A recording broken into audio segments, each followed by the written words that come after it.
Welcome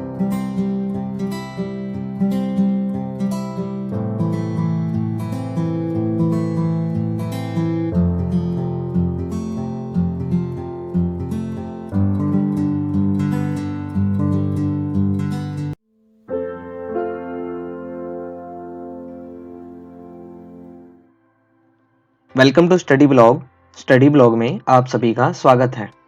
हम civics के chapters को पढ़ रहे हैं, जिसके अंदर हमने 6 चैप्टर्स को पहले पढ़ लिया है, जिसकी वीडियो आपको सिविक्स के प्लेलिस्ट में मिल जाएगी या फिर डिस्क्रिप्शन में उसका लिंक मिल जाएगा। तो आप उन्हें जाकर के जरूर देखें और उसके बाद आप इस अध्याय को पढ़ें, आपको बेहतर समझ में आएगा। तो इस अध्याय के अंदर हम स्थानीय सरकार यानी लोकल गवर्नमेंट के बारे में पढ़ने जा रहे हैं। तो चलिए शुरू करते हैं इस अध्याय को पढ़ना, जिसका नाम है स्थानीय सरकार यानी कि लोकल गवर्नमेंट। ये सिविक्स का चैप्टर 7 है, जैसा कि आपको मालूम है। आइए जानते हैं कि स्थानीय सरकार किस प्रकार की होती है। इससे पहले की वीडियो में हमने डिस्कस किया है इंडिया के अंदर जो गवर्नमेंट है वो 3 लेवल की है, सेंट्रल गवर्नमेंट, स्टेट गवर्नमेंट और लोकल गवर्नमेंट। तो सेंट्रल गवर्नमेंट और स्टेट गवर्नमेंट के बारे में हमने पहले पढ़ लिया है। इस वीडियो के अंदर हम स्थानीय सरकार यानी कि लोकल गवर्नमेंट के बारे में पढ़ेंगे। तो चलिए शुरू करते हैं बिना किसी देरी के। सबसे पहले जानते हैं कि स्थानीय सरकार क्या होती है। तो देखिए, स्थानीय सरकार सामान्यतः स्थान विशेष जैसे ग्राम, शहर, जिला आदि से संबंधित होती है। ये बहुत ही छोटे लेवल की गवर्नमेंट होती है। इसे विकेंद्रीकरण की धुरी माना जाता है। स्थानीय सरकार को केंद्र तथा संबंधित राज्यों से स्थानीय महत्व के अधिकार प्रदान किए जाते हैं। यानी स्थानीय गवर्नमेंट को अधिकार कौन देता है? तो केंद्र सरकार, और जिस राज्य के अंदर वो स्थानीय सरकार है वहाँ की राज्य सरकार। ये स्थानीय स्तर पर लोगों को शासन में संलग्न करते हैं। आइए जानते हैं स्थानीय सरकार की संरचना के बारे में। तो भारतीय संविधान में 2 तरह की स्थानीय सरकार की व्यवस्था की गई है, जो कि इस प्रकार है। पहली ग्रामीण प्रशासन या पंचायती राज और दूसरा शहरी प्रशासन। यानी भारतीय संविधान में 2 तरह के स्थानीय सरकार की व्यवस्था की गई है। पहली है ग्रामीण प्रशासन यानी कि पंचायती राज और दूसरी शहरी प्रशासन। एक गांव कस्बों के लिए काम करेगी और दूसरा शहर के लिए। स्थानीय स्वशासन का तात्पर्य ऐसे शासन से है जिनमें राज्य या प्रांत को छोटे छोटे प्रशासकीय खंडों एवं उपखंडों में विभाजित किया जाता है। यानी कि छोटे छोटे हिस्सों में डिवाइड कर दिया जाता है और वहां पर पंचायती राज या शहर है तो शहरी प्रशासन लागू कर दिया जाता है। इसके अंतर्गत जनता अपनी समस्याओं का समाधान स्वयं करती है, जिससे उनमें राजनीतिक चेतना तथा उत्तरदायित्व का विकास होता है। भारत में पंचायती राज संस्थाएं तथा नगरीय निकाय या नगर पालिकाएं इसके अंतर्गत स्थापित की गई है। भारत के ग्रामीण इलाकों में पंचायती राज और शहरी इलाकों में नगर पालिका बनाई जाती है, जो कि स्थानीय सरकार के अंतर्गत आती हैं। आइए ग्रामीण प्रशासन या पंचायती राज के बारे में जानते हैं कि ये किस तरह से कार्य करती है और कब इसका अस्तित्व भारत के संविधान में या भारत में आया। तो देखिए क्या बताया गया है। भारत में ग्रामीण प्रशासन की परंपरा बहुत पुरानी है।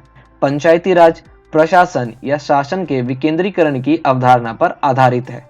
इससे स्थानीय स्तर पर समस्याओं का समाधान किया जाता है तथा स्थानीय लोगों की भागीदारी को सुनिश्चित किया जाता है। यानी जहां भी ग्राम पंचायत या पंचायती राज होता है तो उस एरिया में, यानी कि वो पूरे गांव के अंदर वहां की जो भी समस्या है वे लोग आपस में मिलकर के उस समस्याओं का समाधान करते हैं।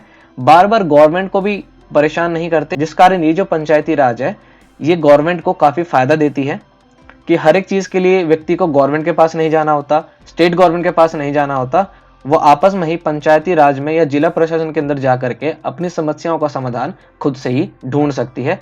स्वतंत्रता आंदोलन के दौरान महात्मा गांधी ने स्थानीय स्वशासन पर पर्याप्त बल दिया था। सर्वप्रथम बलवंत राय मेहता समिति ने लोकतांत्रिक विकेंद्रीकरण योजना की सिफारिश की, जो अंतिम रूप से पंचायती राज के रूप में जानी गई। आगे देखिए क्या बताया गया है। 2 अक्टूबर 1959 को सर्वप्रथम राजस्थान के नागौर जिले में प्रधानमंत्री जवाहरलाल नेहरू द्वारा पंचायती राज की नींव रखी गई। तो पंचायती राज की नींव सबसे पहले किन्होंने रखी? तो वे थे पंडित जवाहरलाल नेहरू। और किस जगह पर? तो राजस्थान के नागौर जिले में। तो सबसे पहले पंचायती राज कहां पर आया था? तो राजस्थान के नागौर जिले में इसकी शुरुआत की गई 2 अक्टूबर 1959 को। कालांतर में पंचायती राज से संबंधित कई समितियां बनी, लेकिन पंचायती राज को संवैधानिक आधार 1986 में गठित एल.एम. सिंघवी की सिफारिश पर दिया गया। यानी कि पंचायती राज को संवैधानिक आधार कॉन्स्टिट्यूशनल बेस कब मिला? 1986 में एल.एम. सिंघवी की सिफारिश के बाद। इसके बाद जो है इन्होंने कहा कि पंचायती राज संस्थाओं को संवैधानिक रूप से मान्यता देने तथा उनके संरक्षण की आवश्यकता है। आइए आगे देखें कि क्या बताया गया है। तो भारत में पंचायती राज 1992 के 73वें संविधान संशोधन द्वारा लागू किया गया। यह दक्षिण एशिया की पारंपरिक पंचायती राज प्रणाली पर आधारित है। तो भारत में पंचायती राज को कब लागू किया गया? 1992 के अंतर्गत, जो कि 73वां संविधान संशोधन था। महात्मा गांधी ने पंचायती राज की वकालत सरकार के एक विकेंद्रीकृत रूप में की थी, जिनमें प्रत्येक गांव अपने स्वयं के मामले के लिए जिम्मेदार होगा। भारत में पंचायती राज शासन की एक प्रणाली के रूप में, जिनमें ग्राम पंचायत स्थानीय स्वशासन की मूल इकाई है।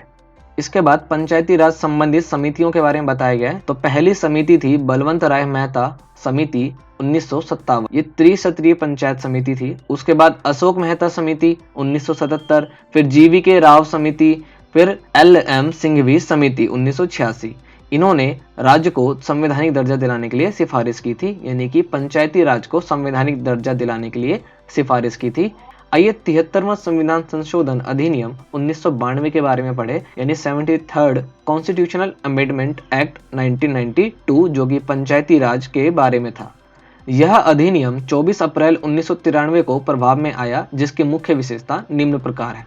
इस अधिनियम में सभी राज्यों के लिए त्रिसत्रीय प्रणाली का प्रावधान किया गया, अर्थात जिला पंचायत जिला स्तर पर, पंचायत समिति ब्लॉक स्तर पर तथा माध्यमिक व ग्राम पंचायत ग्राम स्तर पर कार्य करेगी। यानी कि पंचायती राज में त्रिसत्रीय प्रणाली का प्रावधान किया गया। सबसे ऊपर था जिला पंचायत, जो जिला स्तर पर कार्य करेगी। उसके बाद था पंचायत समिति, जो ब्लॉक स्तर पर काम करेगी। और उसके बाद और अंतिम था माध्यमिक व ग्राम पंचायत, जो गांव के स्तर पर कार्य करेगी।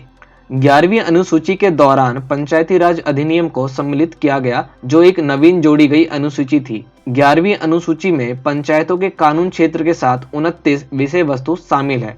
सभी स्तरों पर सदस्य एवं प्रमुख दोनों के लिए महिलाओं के लिए 1/3 पद आरक्षित किए गए हैं। यानी सभी स्तर पर 1/3 पद आरक्षित किए गए हैं महिलाओं के लिए, चाहे वो जिला स्तर हो, ब्लॉक स्तर हो या फिर ग्राम पंचायत स्तर हो।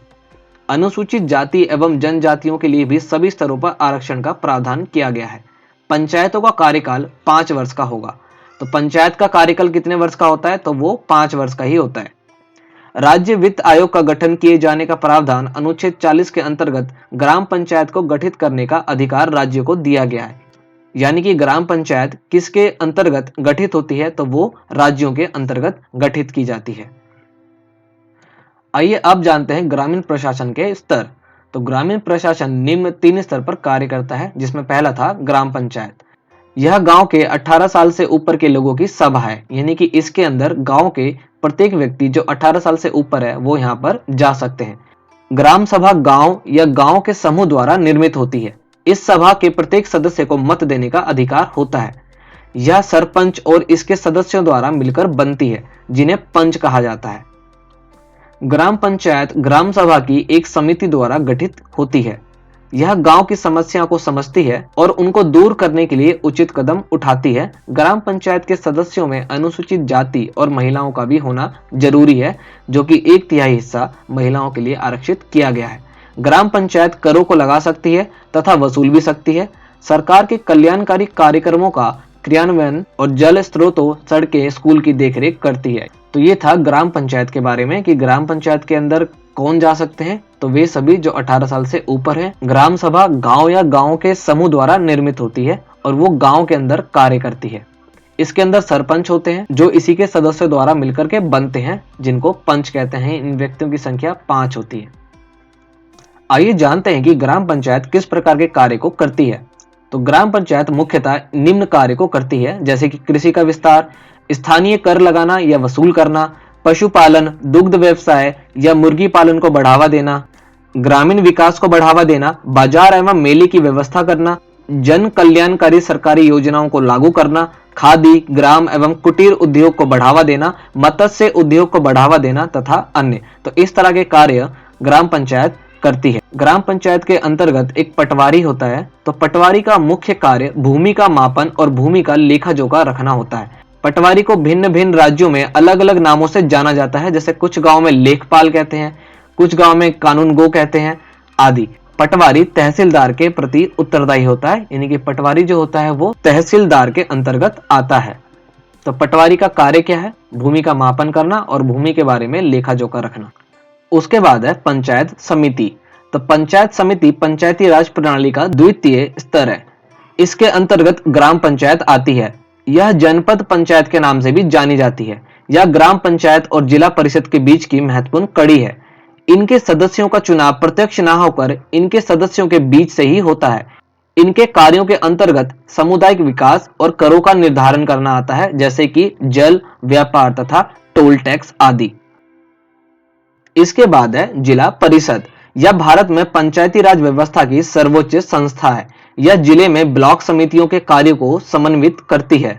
जिला परिषद अपने अध्यक्ष और उपाध्यक्ष का चुनाव भी करती है। यहाँ पर हमने जान लिया है कि ग्रामीण प्रशासन के क्या स्तर हैं और वो किस प्रकार कार्य करते हैं, जैसे कि ग्राम पंचायत और इनके क्या कार्य हैं, पंचायत समिति इनका क्या कार्य है और जिला परिषद इनका क्या कार्य है। तो भारत के अंदर पंचायती राज 3 स्तरों में विभाजित है, जो कि है जिला परिषद, पंचायत समिति और ग्राम पंचायत। इसके बाद पंचायती राज से संबंधित कुछ महत्वपूर्ण तथ्य बताए गए हैं, एक बार इनको भी देख लीजिए। तो राजस्थान के नागौर जिले में सर्वप्रथम 1959 में पंचायती राज की स्थापना हुई थी, जैसा कि हमने पहले ही पढ़ा। इसके बाद आंध्र प्रदेश ने इस योजना को वर्ष 1959 में लागू किया। 73वें संविधान संशोधन में पंचायत के सदस्यों के लिए वेतन का प्रावधान नहीं है, यानी कि पंचायत के जो सदस्य हैं उनका क्या वेतन होगा इसका कोई भी प्रावधान नहीं किया गया था।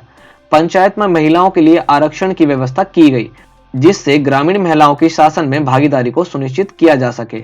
स्थानीय शासन के विषय को संविधान की 7वीं अनुसूची में राज्य सूची में दर्शाया गया है।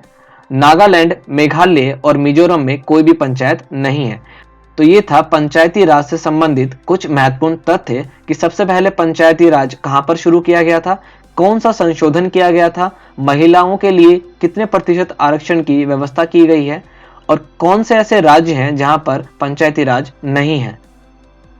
तो इसको आप ध्यान रखेंगे। तो चलिए चलते हैं नगरीय प्रशासन की ओर और जानते हैं कि नगरीय प्रशासन किस प्रकार कार्य करता है और ये क्या होता है। आइए अब जानते हैं नगरीय प्रशासन के बारे में। नगरीय प्रशासन 74वें संविधान संशोधन अधिनियम 1992 द्वारा शहरी प्रशासन का प्रावधान किया गया। नगरीय स्वशासन को जून 1993 में 74वें संविधान संशोधन द्वारा वैधानिक दर्जा प्रदान किया गया, जिसका आकार नगरीय क्षेत्रफल पर निर्भर करता है। नगरीय प्रशासन यानी कि अर्बन एडमिनिस्ट्रेशन का नाम निर्धारण निम्न प्रकार से होता है। नगर पंचायत या समांतर दूसरा नाम। नगर पंचायत संक्रमणकालीन, जैसे वह क्षेत्र जो ग्रामीण क्षेत्र से शहरी क्षेत्र में परिवर्तित हो रहा है, जैसे कस्बा, छोटे शहर क्षेत्रों के लिए नगर पालिका परिषद, यानी कि वैसे क्षेत्र जो ग्रामीण क्षेत्र से शहरी क्षेत्र में परिवर्तित हो रहे हैं, कन्वर्ट हो रहे हैं, तो वहां पर नगर पालिका परिषद। नगर निगम बड़े शहरी क्षेत्रों के लिए है, जो बड़े शहर है वहां पर नगर निगम और जो छोटे शहर है वहां पर नगर पालिका परिषद। तो इस प्रकार नगरीय प्रशासन का विभाजन किया गया है। 73वें संविधान संशोधन में ग्राम पंचायत के बारे में बताया गया और 74वें संविधान संशोधन में नगरीय प्रशासन के बारे में। आइए 74वें संविधान संशोधन अधिनियम को पढ़ें। इस अधिनियम ने भारतीय संविधान में नया भाग 9A शामिल किया, जिसमें 18 कार्यकारी विषय वस्तुओं का उल्लेख है। इसमें 18 कार्यकारी विषय वस्तुओं का उल्लेख है। यह अधिनियम प्रत्येक राज्य में 3 तरह की नगर पालिकाओं का प्रावधान करता है। पहला नगर पंचायत, दूसरा नगर पालिका तथा तीसरा नगर निगम। यह अधिनियम प्रत्येक राज्य में 3 तरह की नगर पालिकाओं का प्रावधान करता है। पहला है नगर पंचायत, दूसरा है नगर पालिका और तीसरा नगर निगम। इस अधिनियम में महिला के लिए 1/3 सीटों के आरक्षण का प्रावधान किया गया है, यानी कि महिलाओं के लिए 1/3 सीट आरक्षित है। वित्त आयोग प्रत्येक 5 वर्ष में नगर पालिकाओं की वित्तीय स्थिति की समीक्षा करेगा। नगर पालिकाओं के चुनाव संबंधी सभी मामलों पर राज्य विधानमंडल उपबंध बना सकता है। यह अधिनियम नगर पालिकाओं के चुनाव संबंधी मामलों में न्यायालय के हस्तक्षेप पर रोक लगाता है। यह अधिनियम राज्यों की अनुसूचित जाति एवं अनुसूचित जनजाति क्षेत्रों में लागू नहीं होता। निर्भरता संबंधी सारे विवाद राज्य द्वारा नियुक्ति अधिकारी ही देखेगा। नगर पालिका का कार्यकाल 5 वर्ष का ही होगा। तो आइए पढ़ते हैं शहरी प्रशासन के स्तर के बारे में। तो शहरी प्रशासन निम्न 3 स्तरों पर कार्य करती है। तो पहला स्तर है इसमें नगर पंचायत। यह संक्रमण क्षेत्र को दर्शाता है। यह शहरी क्षेत्र की शर्तों को पूरा नहीं कर सकता, ग्राम स्वरूप से नगर की ओर परिवर्तनशील होता है।